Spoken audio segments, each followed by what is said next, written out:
네, 두 번째, 3주차 두 번째 동영상을 시작하겠습니다. 아까 설명했던 거에 이어가지고 바로 설명을 하도록 하겠습니다. 자, 이제 생활약자에서 이번에는 이제 장애인에 대해서 우리가 한번 보도록 하겠습니다. 어, 앞에, 잠시만요. 앞에를 보게 되면 노인들에 대해서 이야기를 했고, 이제 두 번째는 이제 장애인인데, 사회 심리적 특성을 보게 되면, 어, 장애가 이제 좀 오래되면, 오래 지속하게 되면, 이제 아무래도 주변의 도움을 많이 받는 게 일상적인 게 돼버리죠. 그래서 보호자로부터 과보호를 받아서 적극적인 사회 참여가 이루어지지 않는 경우가 많이 있어요, 이제.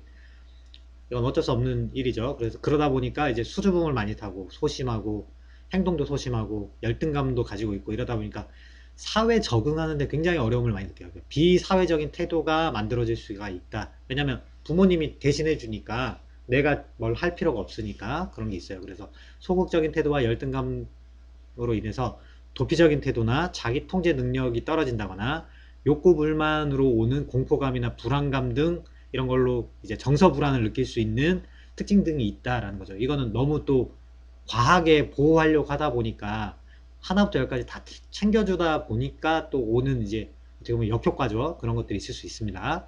그 다음에 사회 심리적인 문제를 보게 되면 장애 그 자체가 특히 시각, 청각, 지체, 두뇌 등의 감각 및 기능을 상실하는 이런 것들이 문제가 된다. 두 번째, 장애인 스스로가 느끼는 장애. 그러니까 앞에 있는 거는 내가 그냥 불편하다라는 것 때문에 오는 장애가 있는 거고, 그 다음에 내가 불편하다는 거를 알고 있기 때문에 내 스스로가 내가 여기가 뭐 좀 안 좋아라고 하는 걸 알고 있기 때문에 여기서 오는 스트레스와 관련된 것이죠. 그래서 정신적인 부담감, 그 다음에 자아와 관련된 것, 사회 부정응 이런 것들이 있을 수 있다.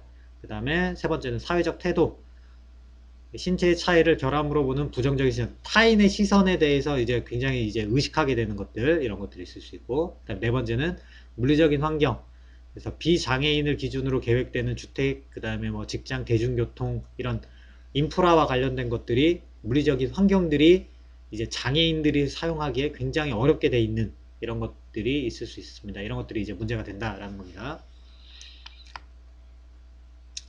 그래서 생활약자와 환경에 관련된 이론들을 이제 살펴볼 건데 사실 굉장히 많이 있어요. 이론들도 여러 가지가 나왔는데 여기에 대해서 뭐 어떤 이론은 뭐다, 어떤 이론은 뭐다 이런 걸 다 이제 구분해 가지고 생각할 필요는 없습니다.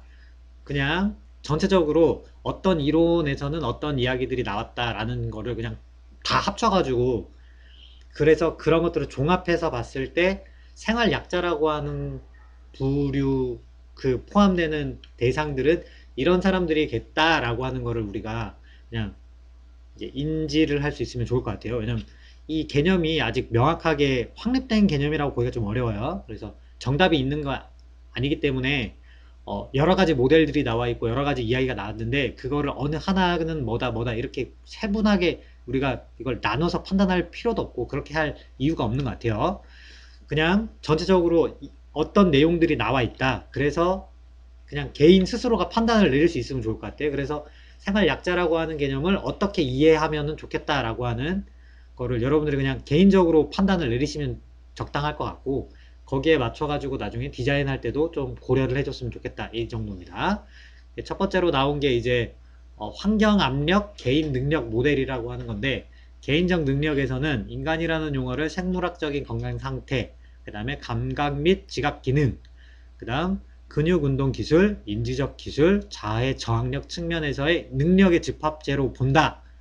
그래서 환경적인 압력에 대해서 환경의 요구 특성은 인간 혹은 인간과 환경과의 상호작용에 따라서 환경적 압력으로 작용할 수도 그렇지 않을 수도 있다 라고 이렇게 설명을 하고 있어요. 굉장히 복잡하게 설명을 하고 있는데 그래서 이런 걸 통해서 행동은 개인의 능력이 외적으로 표현이 되는 거다. 그래서 나중에 그래프가 나와요. 수직축은 능력, 그 다음에 수평축은 자극 수준을 나타낸다. 이렇게 이야기를 하고 있습니다. 그래서 환경 자극과 그 다음에 개인의 능력이라고 하는 걸 해서 환경 자극이 약했을 때, 강했을 때, 그 다음에 개인의 능력이 높을 때, 낮을 때를 해서 그래프로 표현을 하고 있는 거죠. 그래서 환경 압력이라고 하는 게 존재하고 개인의 능력이라고 하는 게 존재합니다. 그랬을 때 적응을 잘하는 단계라고 우리가 통상적으로 이야기하는 게 여기 이 그래프로 치면 이거 한 60도쯤 되나? 요렇게 잘랐을 때 요 범위에 들어가는 걸 우리가 대체로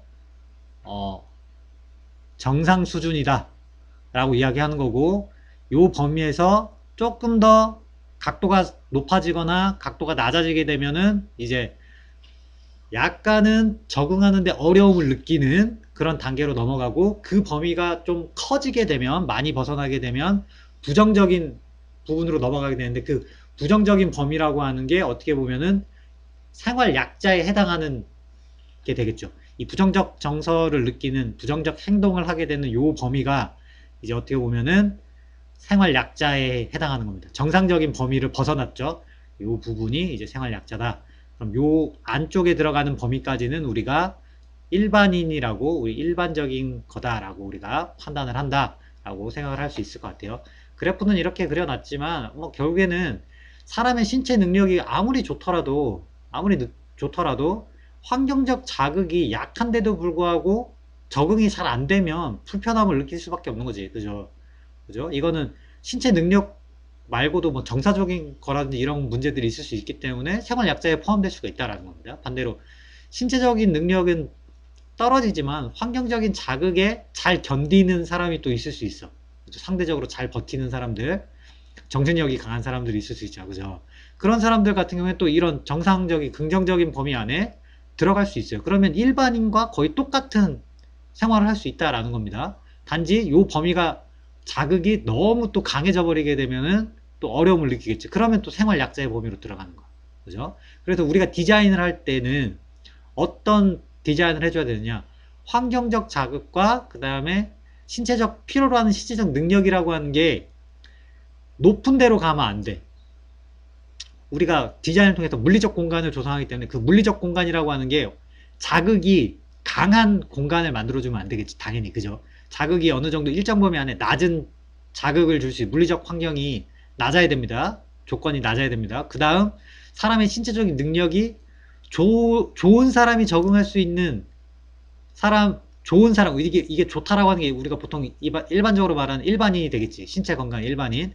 성인들 기준이죠. 그 성인들을 기준으로 이렇게 생각을 하는 게 아니라 이걸 좀 더 낮춰가지고 이 능력을 요 밑으로 이제 내려줘야겠지. 그지? 생활 약자에 해당할 수 있는 신체 능력을 가진 사람들이 적응할 수 있는 조건을 내가 고민을 해서 어느 정도 능력을 발휘할 수 있을 거야 라고 우리가 감안을 해서 그 수준 밑으로 이제 계획을 하면서 물리적 공간은 거기에 맞춰가지고 조금 더 수월하게 접근할 수 있도록 조절해주는 요 범위 안에 들어가게끔 디자인을 해주는 게 가장 좋은 설계가 될 수 있겠죠.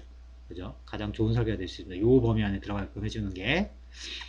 그래서 너무 낮거나 하면 또 어려울 수 있죠. 디자인적으로 풀기가. 그래서 어느 정도는 약간 범위가 능력과 환경 자극이 이렇게 겹칠 수 있는 이런 범위를 우리가 이렇게 측정해 주는 게 좋겠죠.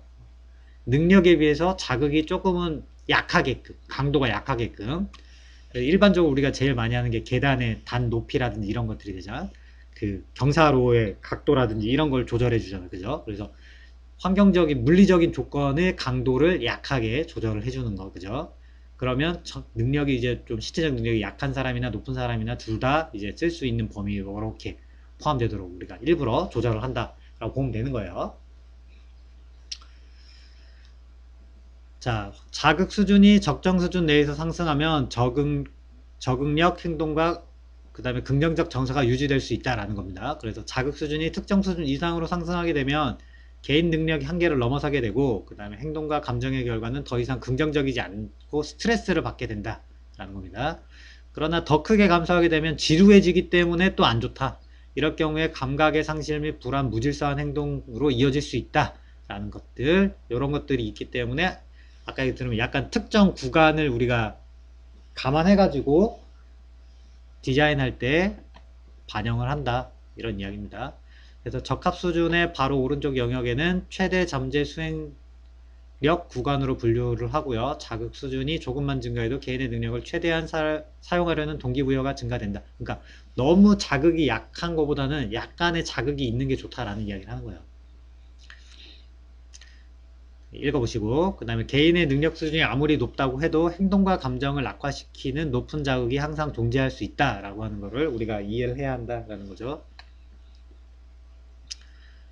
자, 요거는 뒤에는 읽어보시면 될 것 같고, 그 다음에 이제 환경조화 이론을 보게 되면 어떠한 환경이 노인의 복지에 기여하는가 라고 하는 물음에서 이제 시작을 하는 겁니다. 그래서 환경이 개인에게 주는 영향은 개인의 요구에 따라 다르다. 그 다음에 개인의 요구와 환경 사이의 조화 여부에 따라서 개인의 상태를 예측할 수 있다.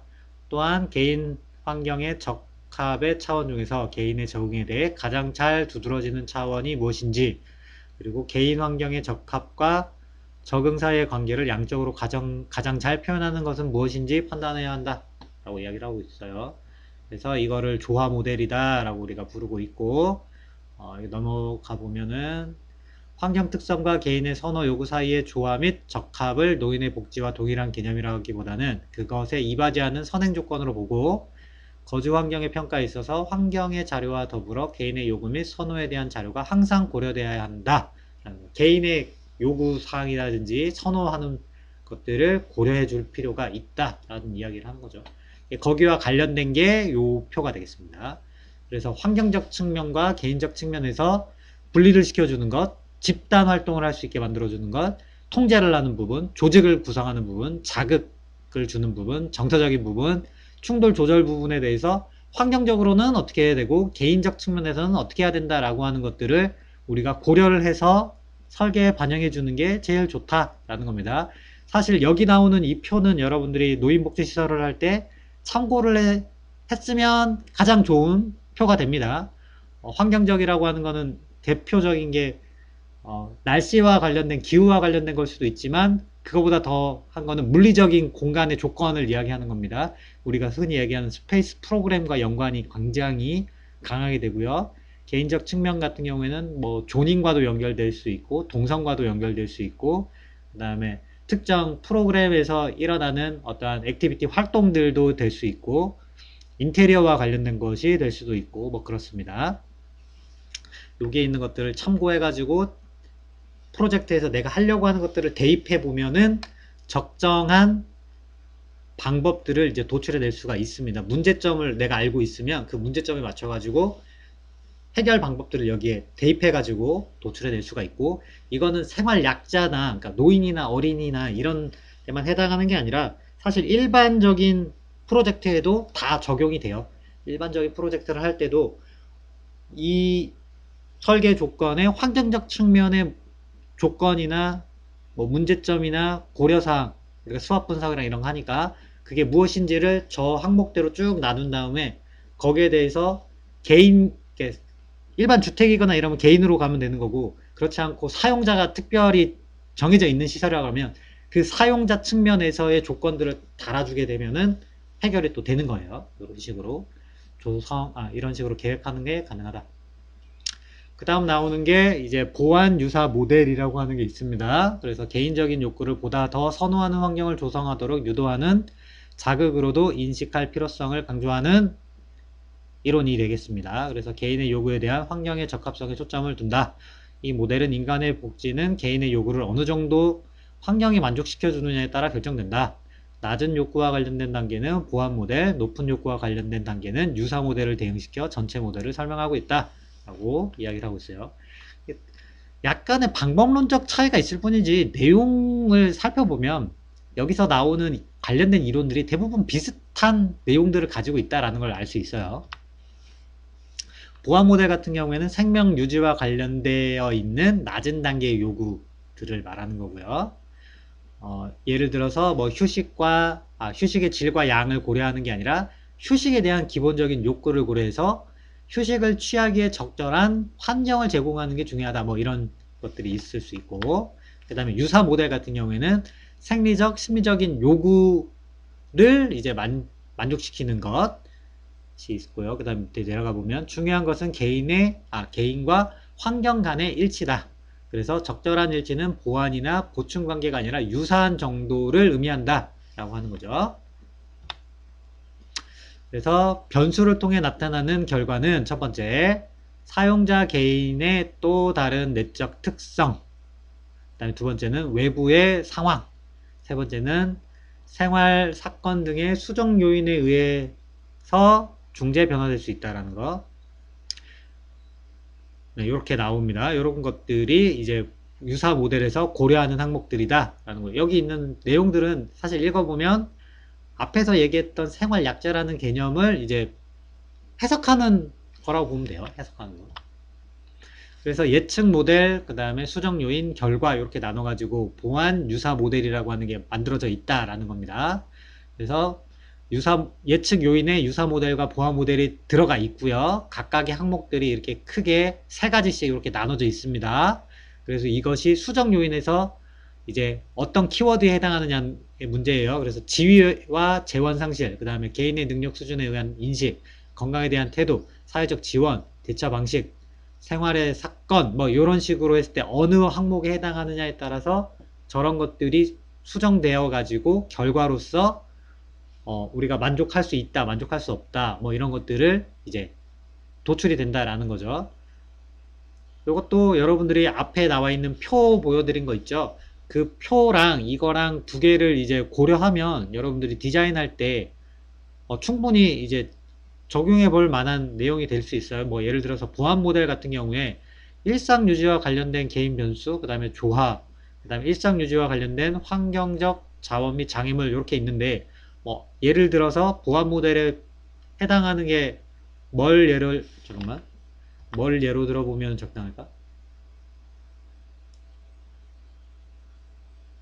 어,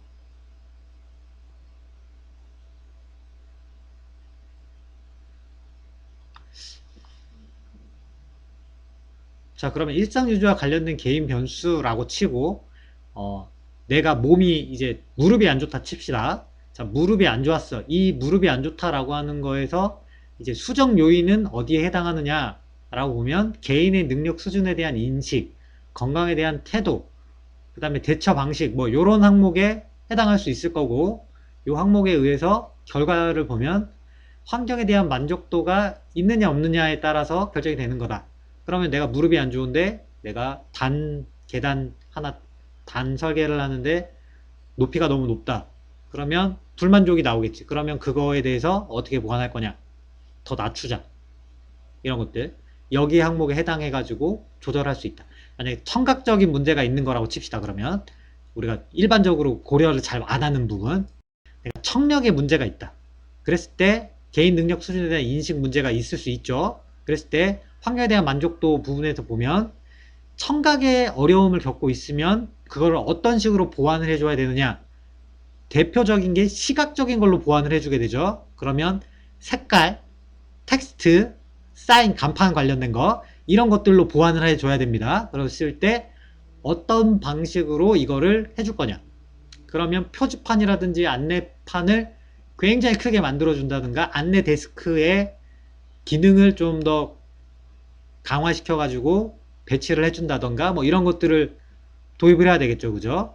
또는 시각적인 어려움이 있는 파트다. 시각적인 어려움이 있을 경우에는 뭘로 보완을 해줍니까? 보통 방송이라든지 청각적인 걸로 이걸 대체해 주죠. 그러면 그런 방송과 관련된 통신 설비 그런 것들을 지원해주는 시설들을 배치해야 되는 방송실이라든지 뭐 이런 것들이 또 필요하겠죠. 그죠? 통제실이 필요하겠죠. 이런 것들은 또 어떻게 해줄 것인가. 이런 것들에 대한 고민이 필요할 거다라는 것들이 있을 수 있겠죠. 그 외에도 뭐 정서적으로 내가 상실감을 느끼고 있다라는 심리적인 문제가 또 있다라고 하면 이거는 맞아요. 사회적 지위와 관련된 부분이다.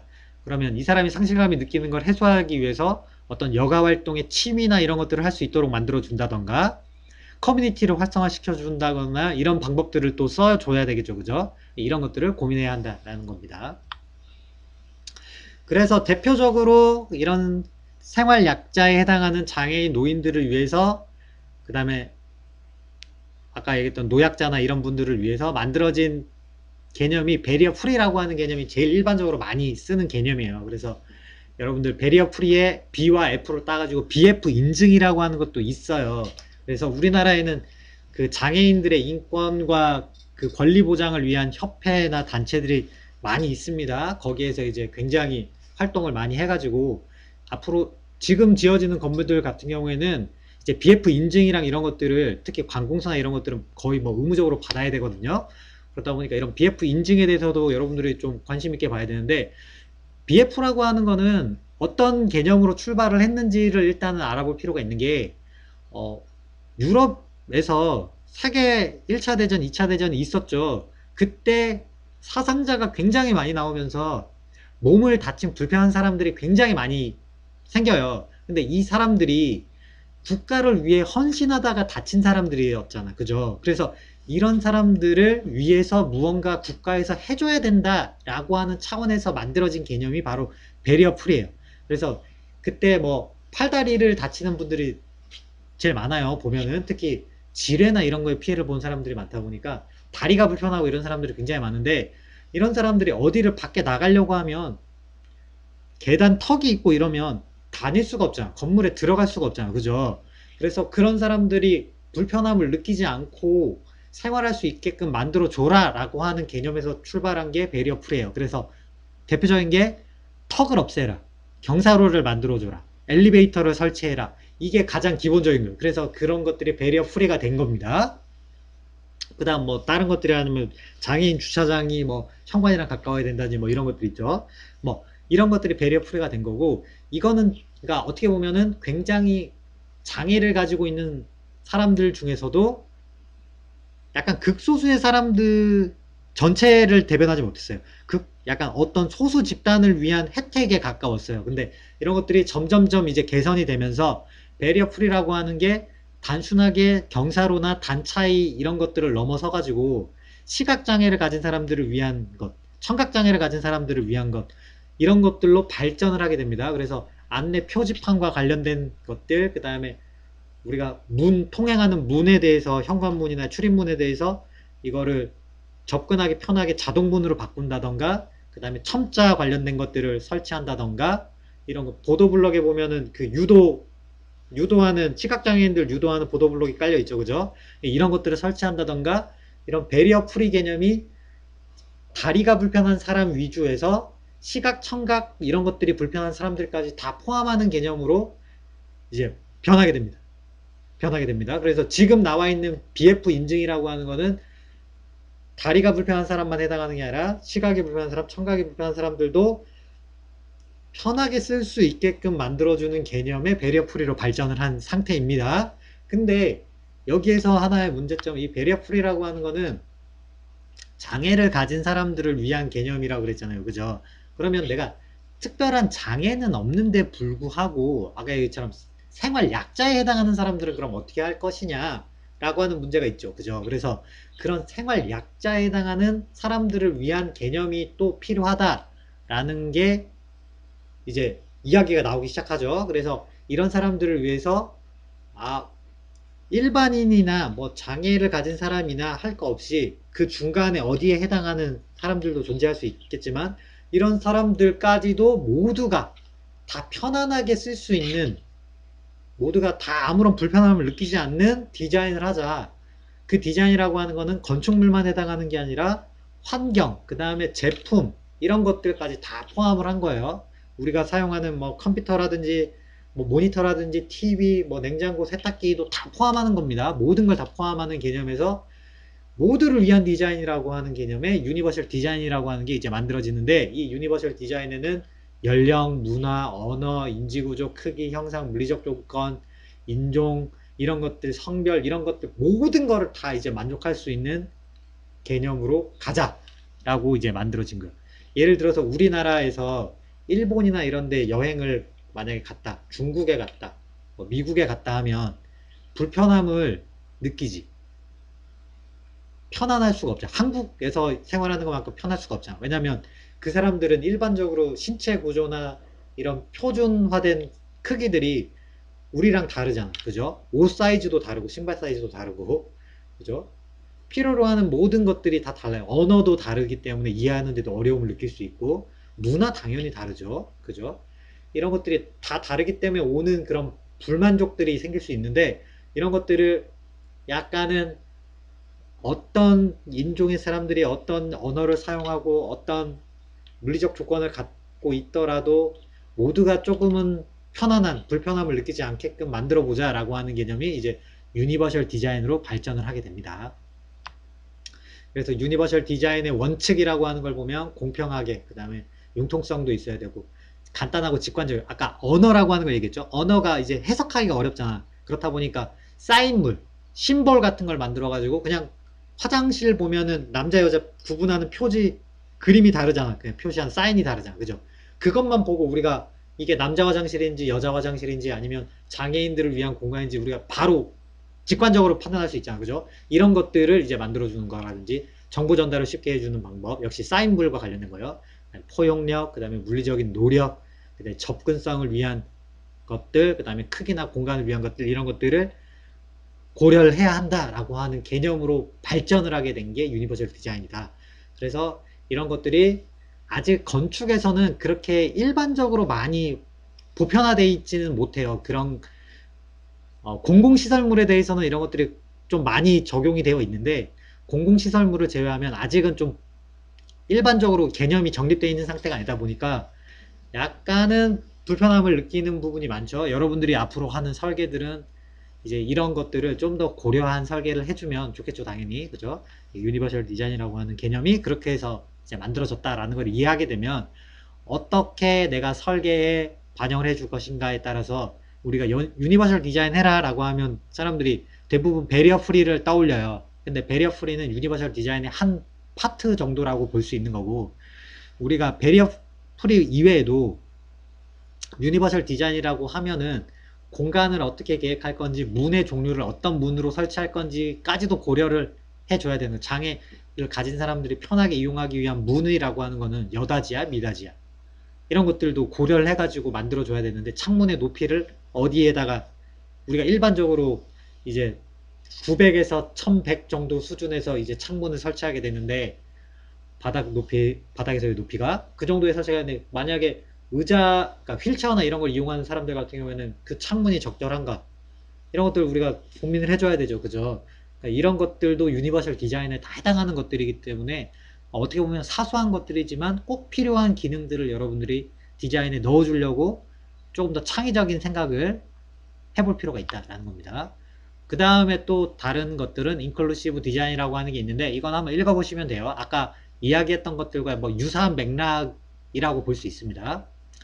그래서 여기는 이제 예를 들어서 노인시설에서의 유니버셜 디자인 고려는 무엇을 해야 되느냐라고 했을 때, 접근성 측면, 특히 이 접근성은 아까 얘기했던 베리어 프리라고 하는 거랑 거의 유사하다고 보면 됩니다. 그 다음에 안전성과 관련된 부분, 식별성, 사인물이라든지 이런 것들, 이런 거랑 관련된 것들, 그 다음에 개인적인 취향이라든지 프라이버시와 관련된 부분, 그 다음에 사회성, 네트워크죠, 커뮤니티, 그 다음 친밀성, 이런 부분을 어떻게 고려해 줄 것인지 생각해 봐야 한다라는 겁니다. 그 다음에 쾌적성, 이거는 뭐 당연히 고려를 해줘야 되는 것들이죠.